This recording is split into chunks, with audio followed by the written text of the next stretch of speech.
In this section, I'm going to show you how to set up Audacity for speech recording.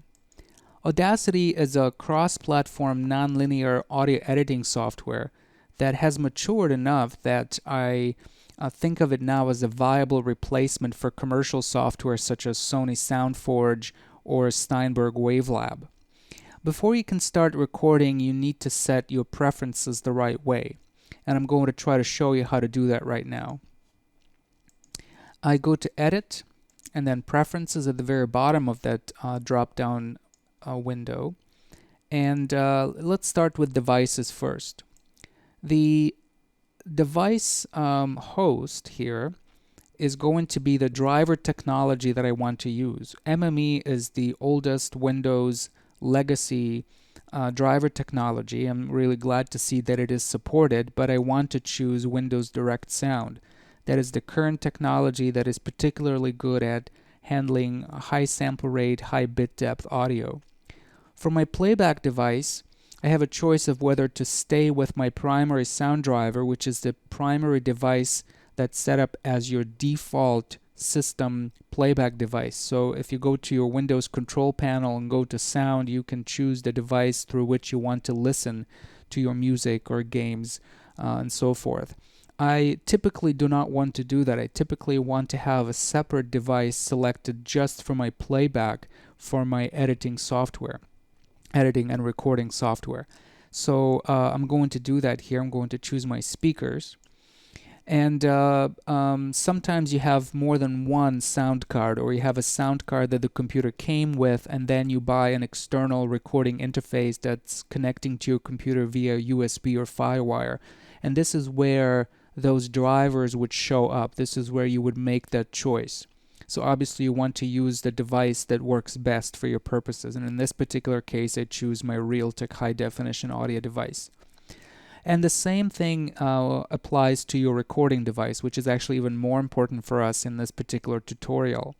So I do not want to choose the primary sound capture driver because other system sounds are using the same driver. So if there is a mouse click sound that I'm using, or if there is an email alert, they will all leak into the recording. So I want to have a separate device dedicated to recording in Audacity. So I want to choose my stereo mix because that's the device I'm using for recording this tutorial. And then for your channels, if you're recording in stereo, so if you have two speakers, if you're interviewing someone and you're in the left channel and your interlocutor is in the right channel, you would choose stereo. But I'm going to choose mono because I'm recording only my own voice right now. So now we're done here. Now let's go to playback. There's really nothing that we need to worry about here. Let's go to recording. Again, not much. This is primarily applicable to multi-track recording and playing through while you're recording and overdubbing and so forth. And now let's go to quality.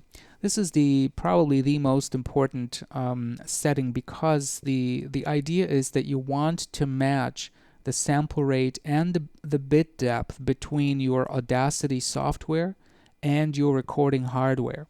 So if your recording hardware is set up at 44.1 kilohertz, you want that same sample rate to be set in Audacity. And the same thing applies to your bit depth. Otherwise, the software will try to do some resampling in real time, and that usually degrades the quality of your recording. So I am recording right now at 44.1 and 16 bits, so that's what I'm going to choose. If my recording device was a 48 kilohertz device or a 96 kilohertz device, I would choose it right here. And the same thing applies to my bit depth.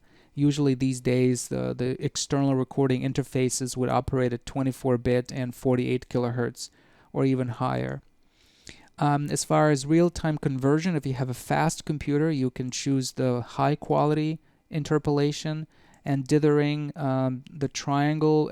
Actually, any of those methods would work just as well, unless you're an audiophile and you have a trained ear for being able to hear the difference in quality. But for me, that doesn't really matter at this point as much.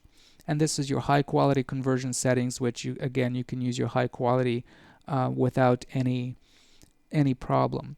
So I guess that's all really that matters. So again, you need to set up your devices. That's the important thing. And then you need to set up your quality so that it matches that of your recording hardware. And the next thing that really needs to be set up is your monitoring. Right now, you don't know whether there's whether Audacity is receiving any sound. So if you click the record button, you don't know whether you're going to start recording anything or whether nothing is going to happen. And that's important if you have somebody that you're interviewing at this point. You really want to make sure that you can start recording right away. So you can see that by going to this little microphone icon and clicking on the arrow, and then scrolling down to Start Monitoring. And immediately you see this recording level meter that's set up on the dBFS scale that's showing me the actual recording levels in real time. You want to be sure that, first of all, your system is well calibrated. If you do not you can read about this on my website. If you do not want to calibrate at this point, you can just use the rule of thumb that you want the levels of your incoming sound to be set up at around minus 12 dBFS on average. That's going to give you enough headroom if somebody starts speaking up for some reason, but also it's going to give you a sufficiently high recording level so that you have good detail and good signal to noise ratio. Again, the rule of thumb is that this level here matches that on your recording hardware if you have the ability to see metering on your hardware. Not every piece of hardware out there has real-time LED metering. So I think we're ready to start recording. So now all I have to do is click the record button, and that's what I'm going to do right now. Czarna krowa w kropki bordo gryzła trawę kręcąc mordą. That's my favorite test phrase in Polish, which means a black cow was grazing on a field and chewing on grass and so on and so forth. It's really silly. It's kind of a nursery rhyme for kids. So let's play it back right now. Czarna krowa w kropki bordo gryzła trawę kręcąc mordą. And that's my recording. And in Audacity, you can save it as your session, Audacity session, if you went to, or project, if you went to save project as. And that's what I encourage you to do, especially if you want to go back to this file and edit it or add another track, or if you have a multi-track project to start with, because that's going to keep all of your tracks all together and all of your, and not all, but a lot of your metadata as well. But for me, right now, I just want to export it as a single audio file. In fact, maybe I can trim it a little bit. So I go to Edit and Trim, or Control T, and now I'm just going to export it as a WAV file. I'm going to export it as a test WAV file, and it's going to by default be exported as a mono 16-bit PCM WAV file at 44.1 kilohertz, because that's the option that I set up in my preferences. So now I'm done.